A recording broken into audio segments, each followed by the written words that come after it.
Hello friends, welcome to Vrindavan PSC world. ആദ്യമേ തന്നെ ഒരു കാര്യം പറയട്ടെ, നമ്മൾ LDC ടെസ്റ്റ് സീരീസ് ചെയ്യുന്നുണ്ടായിരുന്നു അല്ലേ. 4 നമ്മൾ ചെയ്ത് കഴിഞ്ഞു. അതിൽ ഇപ്പോൾ ഈ ലാസ്റ്റ് ചെയ്തതിൽ എക്കണോമി റിലേറ്റഡ് ക്വസ്റ്റ്യൻസാണ് ഡിസ്കസ് ചെയ്തിരുന്നത്. അതിൽ കുറച്ച് ചോദ്യങ്ങളൊക്കെ ഈ കഴിഞ്ഞ ഡിഗ്രി പ്രിലിംസിന് പോലും ഓരോ സ്റ്റേജുകളിലായിട്ട് ചോദിച്ചിട്ടുണ്ടായിരുന്നു.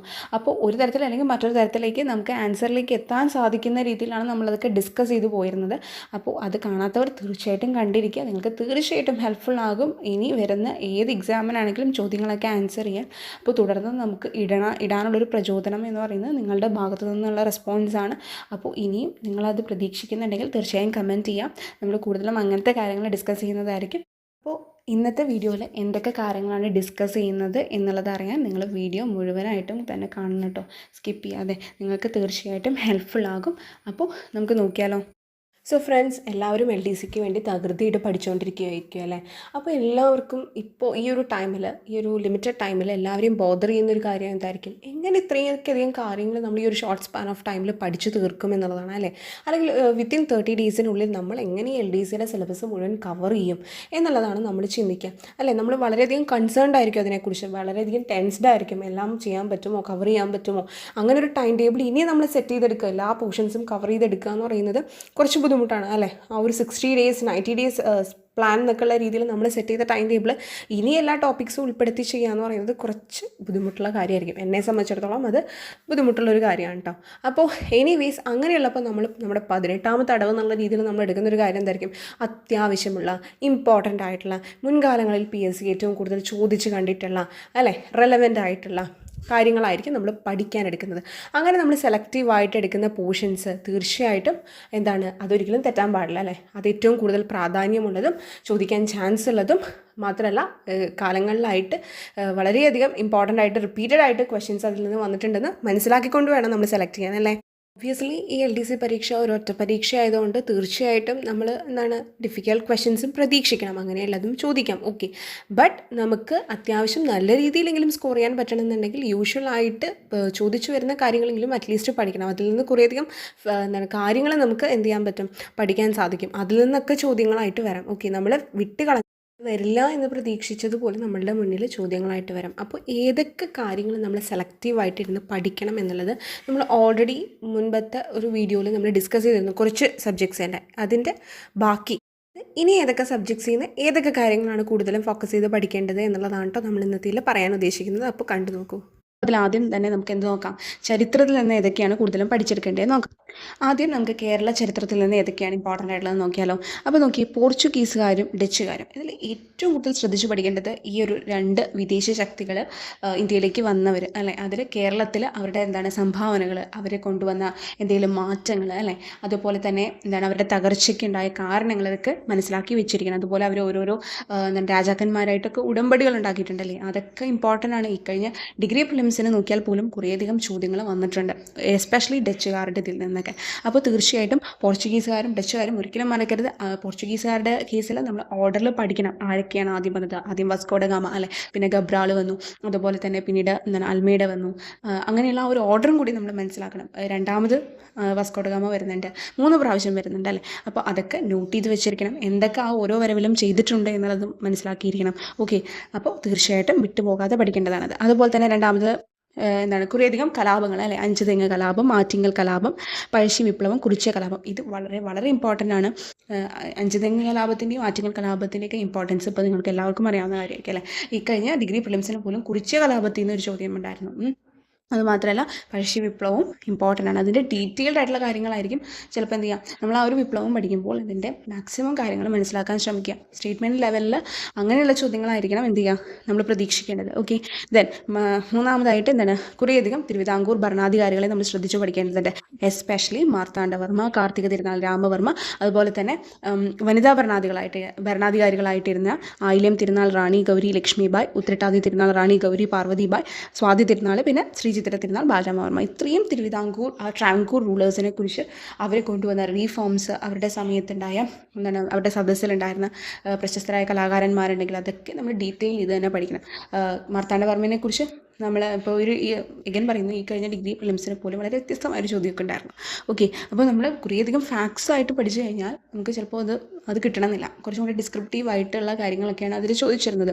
കുറച്ചും കൂടി ഡീറ്റെയിൽ ചെയ്ത് പഠിക്കേണ്ടി വരും. ഓക്കെ, ദെൻ ചാന്നാർ ലഹള, അച്ചിപ്പുടവ സമരം, മൂക്കുത്തി സമരം, മലയാളി മെമ്മോറിയൽ, ഈഴവ മെമ്മോറിയൽ, അയ്യങ്കാളിയുടെ നേതൃത്വത്തിൽ നടന്ന സമരങ്ങൾ, ഇതെല്ലാം വളരെ വളരെ ഇമ്പോർട്ടൻ്റ് ആണ്. ഒരിക്കലും സ്കിപ്പ് ചെയ്യാതെ നമ്മൾ പഠിച്ചെടുക്കേണ്ട കാര്യങ്ങളാണ്.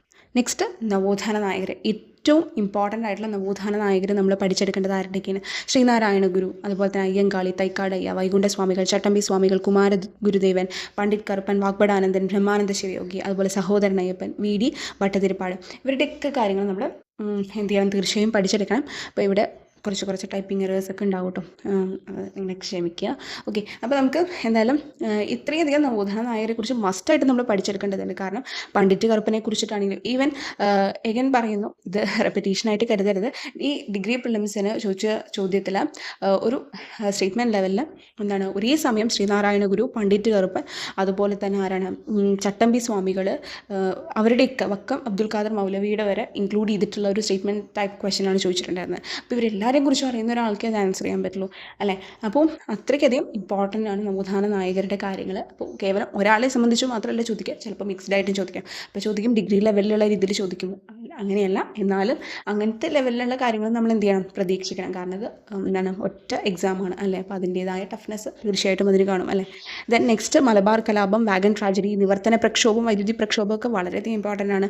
ദെൻ ഉത്തരവാദ ഭരണ പ്രക്ഷോഭം, മുറാഴ സമരം, കയ്യൂർ സമരം, കൈവള്ളൂർ സമരം, അതുപോലെ പുന്നപ്ര വയലാർ സമരം, തോൽവിറക് സമരം, പാലിയം സത്യാഗ്രഹം, ഇതൊക്കെ വളരെ വളരെ എന്താണ് ഡീറ്റെയിൽഡ് ആയിട്ട് നമ്മൾ അതിലെ ആരാണ് അതിനൊക്കെ നേതൃത്വം കൊടുത്തത്, വർഷം ഒക്കെ മസ്റ്റായിട്ട് പഠിച്ചെടുക്കേണ്ടതാണ്. ദെൻ ഐക്യ കേരള പ്രസ്ഥാനം 1956 ശേഷമുള്ള കേരളത്തിലെ ആദ്യ സഭയെ സംബന്ധിച്ചുള്ള അടിസ്ഥാന വിവരങ്ങൾ. ആരൊക്കെയാണ് അതിലുണ്ടായിരുന്നത്, ഏതൊക്കെ വകുപ്പുകളിലാണ് അവർ ഇരുന്നിരുന്നത് എന്നുള്ളത് നോട്ട് ചെയ്യണം കേട്ടോ. ചിലപ്പോൾ അങ്ങനെ ഒരു മാച്ച് ദ ഫോളോയിങ് ക്വസ്റ്റ്യൻ നമ്മൾ പ്രതീക്ഷിക്കണം. ഇപ്പോൾ മസ്റ്റ് സ്റ്റഡി ടോപ്പിക്സിൽ വരുന്ന ഒരു കാര്യം തന്നെയാണ് ആദ്യ നിയമസഭയിൽ വന്നിരുന്ന ഓരോ വകുപ്പുകളിലായിരുന്ന മന്ത്രിമാർ ആരൊക്കെയാണ് എന്നുള്ളത് കൃത്യമായിട്ട് തന്നെ ഒന്ന് അനലൈസ് ചെയ്ത് വെച്ചിരിക്കുക എന്നുള്ളത്. ഓക്കെ, ദെൻ നമുക്ക് ഇന്ത്യ ചരിത്രത്തിൽ നിന്ന് കൂടുതലായിട്ട് പഠിക്കേണ്ടത് ഏതൊക്കെയാണെന്ന് നോക്കാം. നോക്കി, നമ്മൾ മെഡീവൽ ഇന്ത്യ, അതായത് മധ്യകാലഘട്ടം പറയുമ്പോൾ തന്നെ ഡൽഹി സുൽത്താനേറ്റും മുഗൾ സാമ്രാജ്യവും ഒഴിച്ചുകൂടാനാവാത്തതാണ് അല്ലേ? അതിൽ ഓരോ ഭരണാധികാരികളുടെ കാര്യങ്ങളും അവർ കൊണ്ടുവന്ന ഇപ്പോൾ വാസ്തുവിദ്യയിലാണെങ്കിലും മാറ്റങ്ങൾ, അതിൻ്റെ ശൈലികൾ, അത് വെച്ചിട്ട് വരെ ചോദ്യം വരുന്നുണ്ട്. അപ്പോൾ എന്താണ് അവരുടെ ഭരണപരിഷ്കാരങ്ങൾ, നിർമ്മിതികൾ, അതുപോലെ അവരുടെ സമയത്ത് വന്ന സഞ്ചാരികളും അവരുടെ കൃതികളും, ഇതാണ് കൂടുതലായിട്ടും എന്ത് ചെയ്യുന്നത് ഓരോ റൂളേഴ്സിനെയും നമ്മൾ പഠിക്കേണ്ടത്. അതുപോലെ തന്നെ യുദ്ധങ്ങളിൽ നമുക്കറിയാമല്ലോ, ആ ഒരു കാലഘട്ടത്തിൽ പ്ലാസി യുദ്ധം, ബക്സാർ യുദ്ധം, മൈസൂർ യുദ്ധങ്ങൾ, പിന്നെ ബ്രിട്ടീഷ് വിരുദ്ധ കലാപങ്ങൾ, കർഷക സമരങ്ങൾ, ഗോത്ര കലാപങ്ങളും വളരെയധികം ഇമ്പോർട്ടൻ്റ് ആണ്. അതിൽ നിന്നൊക്കെ വളരെയധികം എന്താണ് ക്വസ്റ്റ്യൻസ് ചോദിക്കാൻ ചാൻസുള്ള ഏരിയാസാണ്. ഓക്കെ, ദെൻ 1857 വിപ്ലവം, 1857 വിപ്ലവം, മഹത്തായ വിപ്ലവം അല്ലേ? അതായത് എന്താണ് ശിപ്പായി ലഹള എന്നൊക്കെ അറിയപ്പെടുന്നത്. അതിൻ്റെ ഇമ്മീഡിയറ്റ് കോസൊക്കെ ഇപ്പോൾ എല്ലാവർക്കും അറിയാവുന്ന കാരണങ്ങളായിരിക്കും. പക്ഷേ അതിൽ ഓരോ മേഖലയിലും, അതായത് ഓരോരോ ഏരിയാസിൽ നേതൃത്വം കൊടുത്തവരുണ്ട്. 1857 വിപ്ലവത്തിൽ റിലേറ്റഡ് ആയിട്ട് അല്ലേ? നമുക്കറിയാം ഝാൻസിലെ റാണി ലക്ഷ്മിബായിയാണ്. അങ്ങനെ ഓരോരുത്തരിലും ഓരോ ഏരിയാസിലുള്ളതുണ്ട്. അത് കൃത്യമായിട്ട് തന്നെ പഠിച്ചു വച്ചിരിക്കുക.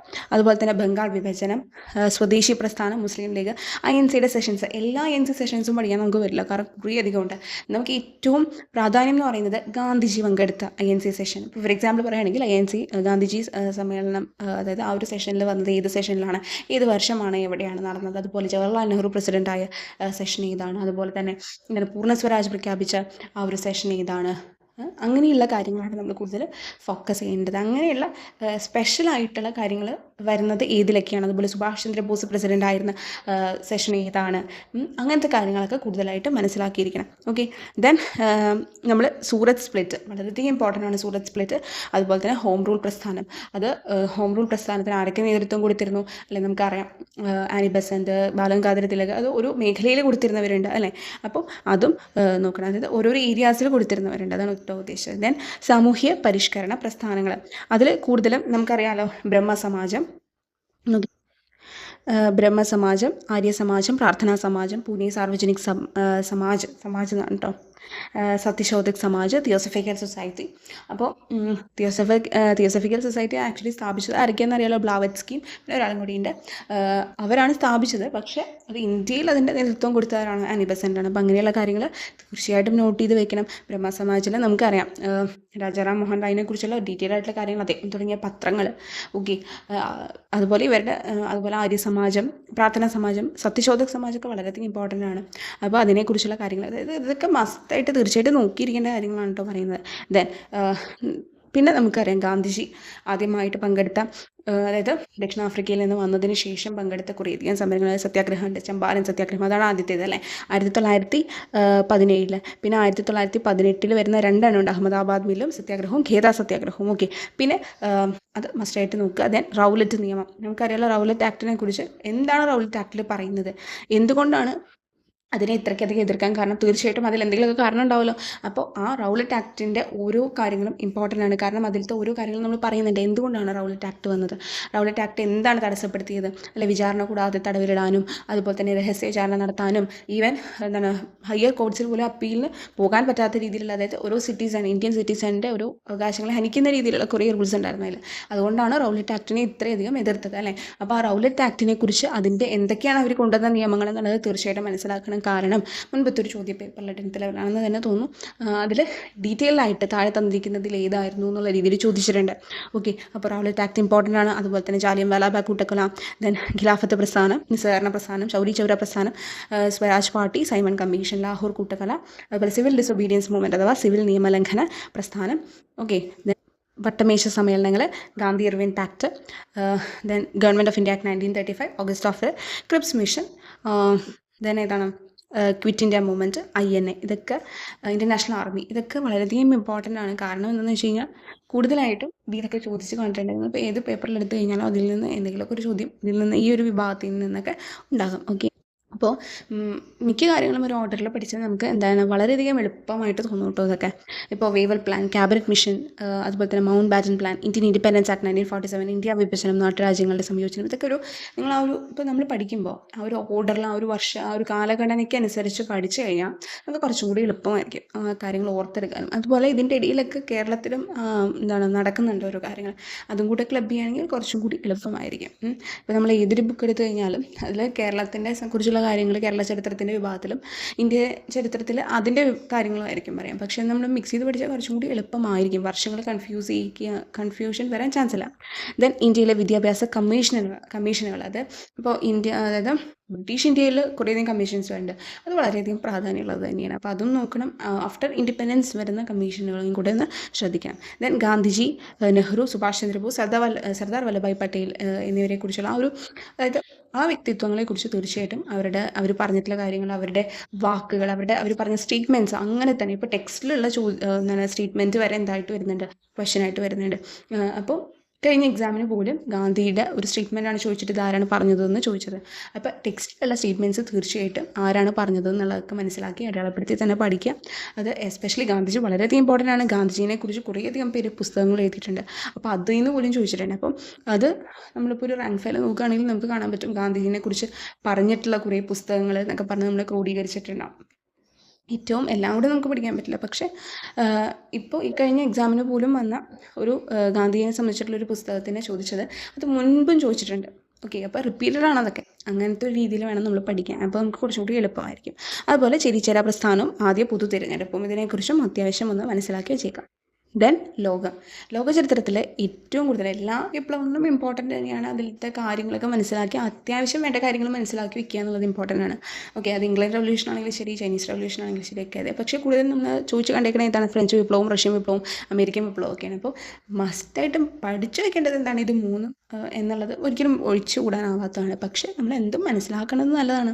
ഇംഗ്ലണ്ട് റവല്യൂഷൻ ആണെങ്കിലും ചൈനീസ് റവല്യൂഷൻ ആണെങ്കിലും ഒക്കെ മനസ്സിലാക്കുന്നത് നല്ലത് തന്നെയാണ്. കാരണം എന്താണെന്ന് വെച്ച് കഴിഞ്ഞാൽ നമുക്ക് മിക്സ് ചെയ്ത് ചോദിക്കും. ഇപ്പോൾ നേരത്തെ പറഞ്ഞ പോലെ തന്നെ എല്ലാ വിപ്ലവത്തിൽ നിന്നും ഓരോരോ കാര്യങ്ങൾ ഇൻസിഡൻറ്റ് പറഞ്ഞിട്ട് മുകളിൽ തന്നിരിക്കുന്നതിൽ ഏതൊക്കെയാണ് ശരി അല്ലെങ്കിൽ ഏതൊക്കെയാണ് തെറ്റ് എന്നുള്ള രീതിയിൽ ചോദിക്കും. അപ്പോൾ അത്യാവശ്യം എല്ലാ വിപ്ലവങ്ങളെക്കുറിച്ചും മനസ്സിലാക്കേണ്ടത് നല്ലതാണ്. കുറച്ചും കൂടി ഡീറ്റെയിൽ ചെയ്ത് കാര്യങ്ങൾ പഠിക്കേണ്ടത് ഇതാണ്. ഫ്രഞ്ച് വിപ്ലവവും റഷ്യൻ വിപ്ലവം അമേരിക്കൻ വിപ്ലവം ഒക്കെയാണ്. പിന്നെ ഐക്യരാഷ്ട്ര സംഘടനയുടെ അടിസ്ഥാന വിവരങ്ങൾ, ബേസിക് ആയിട്ടുള്ള കാര്യങ്ങളുണ്ടല്ലോ. അതിന് മുമ്പുള്ളത് ലീഗ് ഓഫ് നേഷൻസ് ആയിരുന്നു. ആരൊക്കെയാണ് അതിന് അതെന്താണ് അത് വരാൻ കാരണം അതിന് നേതൃത്വം കൊടുത്തിരുന്നത്. അതുപോലെ തന്നെ UNOൻ്റെ ആസ്ഥാനം ഔദ്യോഗിക ഭാഷകളൊക്കെ നമ്മൾ പറഞ്ഞില്ലേ എത്ര ഇതുണ്ട് അതിന് എന്നുള്ളതൊക്കെ നമ്മൾ മനസ്സിലാക്കിയിരിക്കണം. ദെൻ നെക്സ്റ്റ് ധനതത്വശാസ്ത്രം, അതായത് ഇക്കണോമിയുടെ ഏരിയാസിൽ നിന്ന് കൂടുതലായിട്ട് ചോദിച്ചു കണ്ടിരിക്കുന്നത് ഏതൊക്കെയാണ്? ദേശീയ വരുമാനം, പ്രതിശീർഷ വരുമാനം, വ്യക്തിഗത വരുമാനം. ഇത് എന്താണ്, അതായത് നാഷണൽ ഇൻകം എന്ന് പറയുന്നതിൽ, എസ്പെഷ്യലി നാഷണൽ ഇൻകം എന്ന് പറയുന്നതിൽ അതുമാത്രമല്ല അത് കണ്ടെത്താൻ ഉള്ള മെത്തേഡ്സ് നേരത്തെ പറഞ്ഞു. നമ്മൾ LDCയുടെ ഒരു ടെസ്റ്റ് സീരീസ് 4 നമ്മൾ ഡീറ്റെയിൽ ചെയ്ത് ഇക്കണോമിയുടെ ഭാഗത്തു നിന്ന് കുറേയധികം ചോദ്യങ്ങൾ പറഞ്ഞിരുന്നു. ഈവൻ അതിൽ നിന്നുള്ളൊരു ചോദ്യമാണ് നമ്മളുടെ ഇക്കഴിഞ്ഞ ഡിഗ്രി പ്രിലിംസിന് നമ്മൾ ആ ടെസ്റ്റ് സീരീസിൽ ഡിസ്കസ് ചെയ്ത അതിൽ നിന്നുള്ളൊരു ചോദ്യമാണ് എന്തിൽ വന്നത്, എക്സാമിന് പോലും വന്നത്. ഓക്കെ, അപ്പോൾ തീർച്ചയായിട്ടും അത് കാണാത്തവർ കണ്ടേക്കുക. അപ്പോൾ ദേശീയ വരുമാനം, പ്രതിശീർഷ വരുമാനം, വ്യക്തിഗത വരുമാനം ഒക്കെ എന്താണ്, വളരെയധികം ഇമ്പോർട്ടൻ്റ് ആണ്. അപ്പോൾ അതൊക്കെ കാൽക്കുലേറ്റ് ചെയ്യാൻ ഉപയോഗിക്കുന്ന മെത്തേഡ്സ് അത് ഇമ്പോർട്ടൻ്റ് ആണ്. അതുപോലെ തന്നെ അതിനോട് റിലേറ്റ് ചെയ്ത ഇക്വേഷൻസ് അതും കൂടുതലായിട്ട് ചോദിച്ചിട്ടുണ്ട്. നമ്മളതിൽ ഡിസ്കസ് ചെയ്ത ചോദ്യങ്ങളൊക്കെ ചോദിച്ചിട്ടുണ്ടായിരുന്നു, GDPനെ സംബന്ധിച്ചിട്ടുള്ള കാര്യങ്ങളൊക്കെ. അപ്പോൾ അതൊക്കെ കൃത്യമായി മനസ്സിലാക്കുക. അതുപോലെ തന്നെ വികസന സൂചികകൾ അത് വളരെയധികം ഇമ്പോർട്ടൻ്റ് ആണ്. കാരണം ഡെവലപ്മെൻറ്റ് ഇൻഡൈസസ് പലതിലും റിപ്പീറ്റഡ് ആയിട്ട് ചോദിച്ചിട്ടുണ്ട്. എങ്ങനെ പറയുന്നു, നമ്മുടെ ടെസ്റ്റ് സീരീസിൽ ഈ ചോദ്യങ്ങളൊക്കെ ഉൾപ്പെടുത്തിയിട്ടുണ്ട്. ദെൻ ഉൽപ്പാദന ഘടകങ്ങൾ, ഫാക്ടേഴ്സ് ഓഫ് പ്രൊഡക്ഷൻ, ദെൻ പഞ്ചവത്സര പദ്ധതികൾ, പ്ലാനിംഗ് കമ്മീഷൻ, നീതി ആയോഗ്, നവസാമ്പത്തിക പരിഷ്കാരങ്ങൾ, അതുപോലെ തന്നെ ഏതാണ് RBIയും ഫംഗ്ഷൻസും. ഓക്കെ, RBIയുടെ ഫംഗ്ഷൻസ് വളരെയധികം ഇമ്പോർട്ടൻ്റ് ആണ്. RBIനെ കുറിച്ചിട്ടുള്ള കാര്യങ്ങളൊന്നും നോക്കുക, കാരണം അതിൽ നിന്ന് ഇപ്രാവശ്യം കുറേയധികം ചോദ്യങ്ങൾ വന്നിരുന്നു. Then MPC, monetary policies regulate ചെയ്യുന്ന മോണിറ്ററി പോളിസി കമ്മിറ്റിയൊക്കെ ഉണ്ട്. അപ്പോൾ അത് തീർച്ചയായിട്ടും മനസ്സിലാക്കുക.